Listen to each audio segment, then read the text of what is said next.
Chapter 8. The Heroic Donation Audience in Primal Fundraising. I need a hero. Biologists model sustainable giving in nature with a simple game. The heroic donation comes from an extreme version of this game, the numbers game. In the extreme version, two players each risk becoming either player 1 or player 2. The payoffs are these. Player 1 gives, player 2 doesn't give. Player 1 gets minus 100 points. Player 2 gets 25 points. Player 1 gives and player 2 gives for the rest of his life. Player 1 gets minus 50 points. Player 2 gets 0. Player 1 doesn't give and player 2 doesn't give. Player 1 gets 0 points. Player 2 gets minus infinity points. Player 1 doesn't give and player 2 gives for the rest of his life. Same result. Player 1 gets 0 points. Player 2 gets negative infinity points. Each player faces the chance either to save player 1 or to be saved player 2. But saving the other player means taking an unrecoverable loss. If players choose rationally, player 1 won't give. Player 2 will die. One of the players will be player 2, so one of them will die. There is an alternative. Both players could agree to a mutual insurance pact. This is called friendship reciprocity. Both agree to deliver transactionally unjustified aid in a time of crisis. Both players would survive. But there is a problem. At the time of need, there is no way to enforce the agreement. At the point of crisis, giving is irrational. It's a losing move. Thus, picking the right friend is both critical and difficult. The simple game has an unbreakable law. Giving must be seen by partners who are able and willing to reciprocate. In the extreme game, the law still applies, but now potential partners are those who are able and willing to save in a crisis. They are willing to do so even when it's sacrificial. Simple reciprocity no longer works. Only friendship reciprocity can help. The natural game. The game models the natural world. In the natural world, friendship reciprocity relationships are critical to survival, but they are tricky. The dilemma is this. Having a reliable friend is valuable. Having a fair weather friend is not. Being a reliable friend is expensive. Being a fair weather friend is not. Picking a fair weather friend means when the crisis comes, you die. Picking a loyal but powerless friend has the same result. Being a fair weather friend isn't costly, but actually saving a friend means taking a permanent loss. This dilemma leads to strategies. It leads to natural rules for picking mutual insurance partners. Professors Tybur and Cosmides originated the evolutionary theory of friendship reciprocity. They write that the evolutionarily optimal selection of friends depends on the following. 1. Number of friendship slots already filled. 2. Who emits positive externalities. 3. Who is good at reading your mind. 4. Who considers you irreplaceable. 5. Who wants the same things you want. These factors reflect a close, mutually beneficial relationship.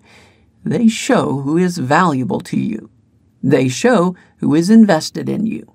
They show who is with you. These factors also reflect emotional bonding. This bonding distinguishes a fair weather friend from a reliable friend.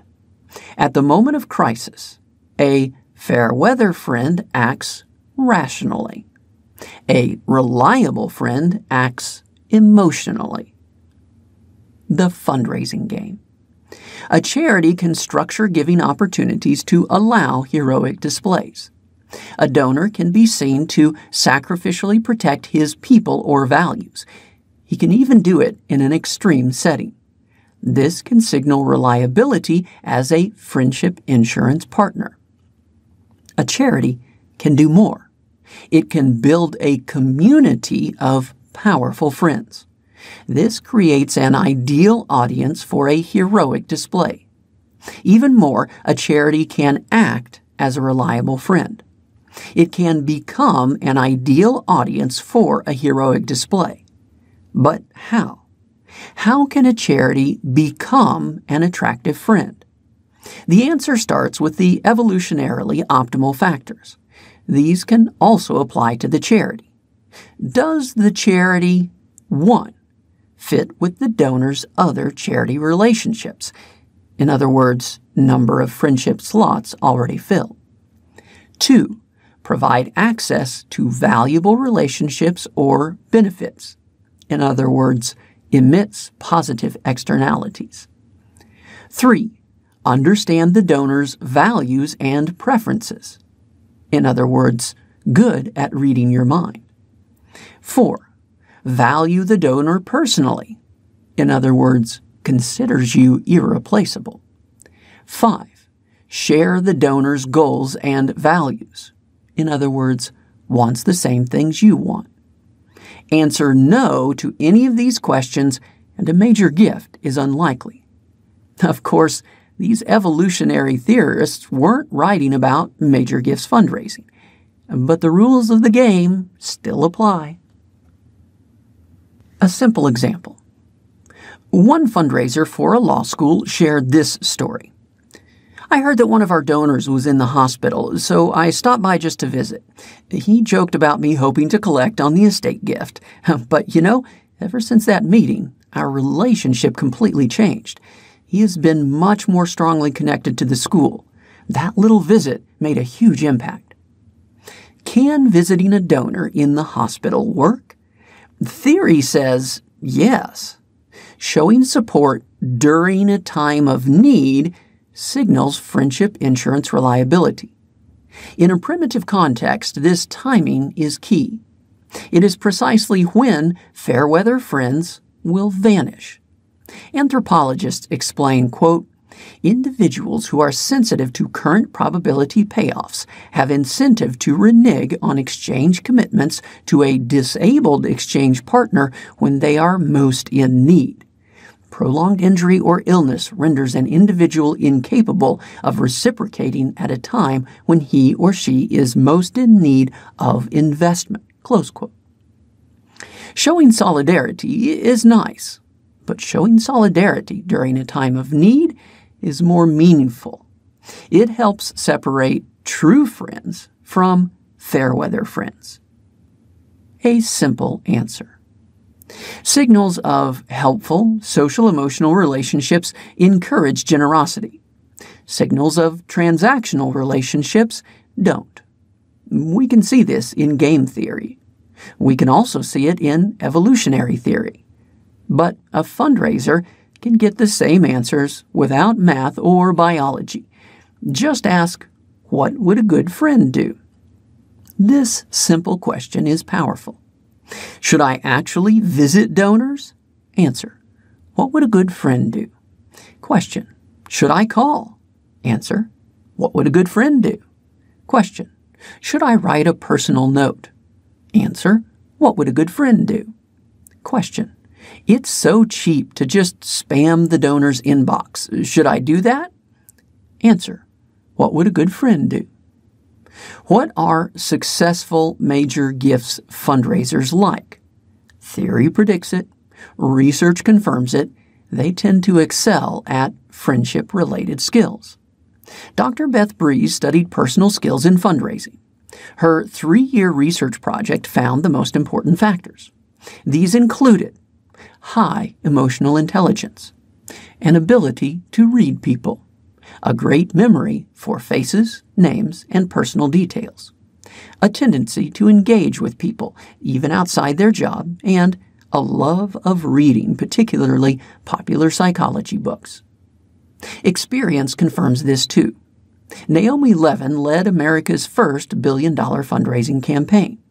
She describes the successful fundraisers behind it.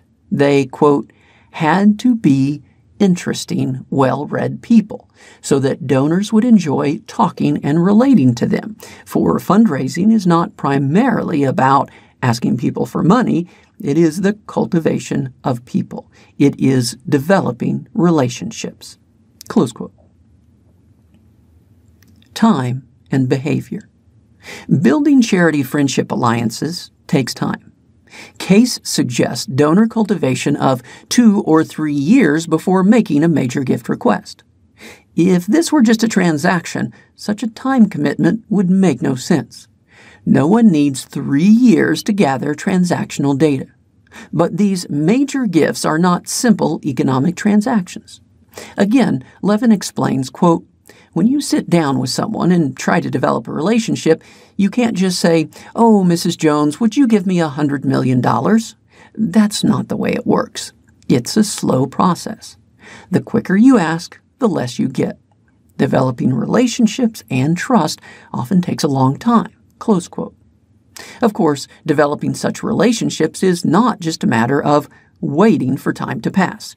The charity must actually behave as a friend.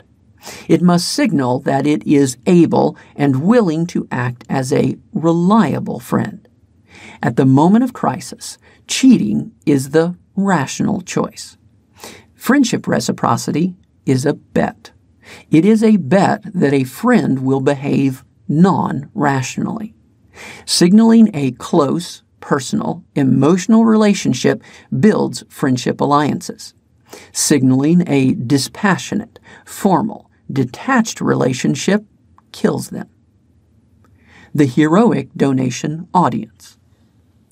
The crucial relationship can be with the charity, but it can also be with other supporters. They can be potentially valuable friends. They can be the key audience for the heroic gift.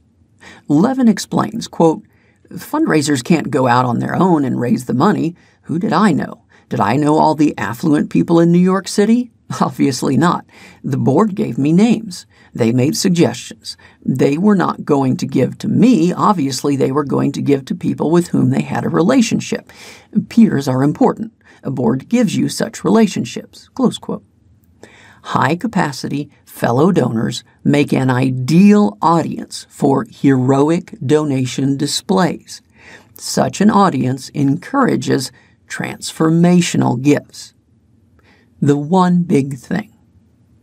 The one big thing in fundraising is still the same. Advance the donor's hero story. The natural origins of heroism and the heroic donation come from friendship reciprocity.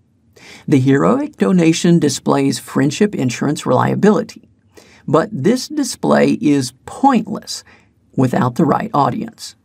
It requires an audience of potentially valuable friends. It requires an audience with the ability and willingness to save in a crisis.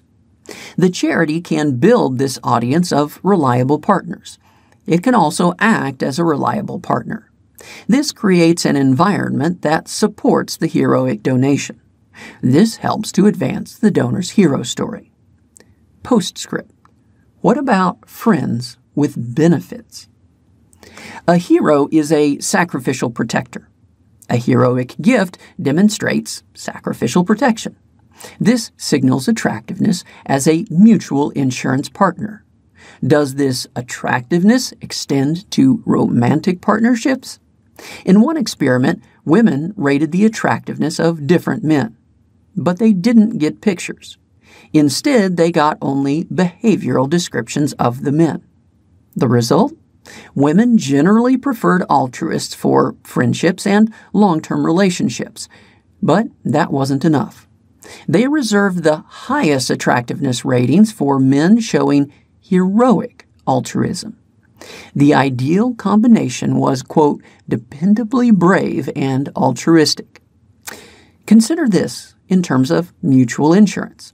Such men could be predicted, dependably, to deliver transactionally unjustified aid, altruistic, in a crisis.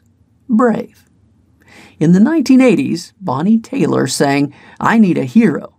Apparently, others share her feelings. Men also seem to respond to this. In one experiment, heterosexual men donated twice as much to charity when observed by a woman rather than by a man. Still, the best display is not just altruism, but heroic altruism. Thus, reading a romantic scenario significantly increased men's willingness to engage in heroic helping. For example, they indicated greater willingness to run into a burning building to save a trapped victim. But they only insignificantly increased their willingness to engage in mundane helping. For example, it had little impact on their willingness to work at a homeless shelter. Heroism displays friendship insurance reliability. This encourages all types of friendship reciprocity relationships, even romantic ones.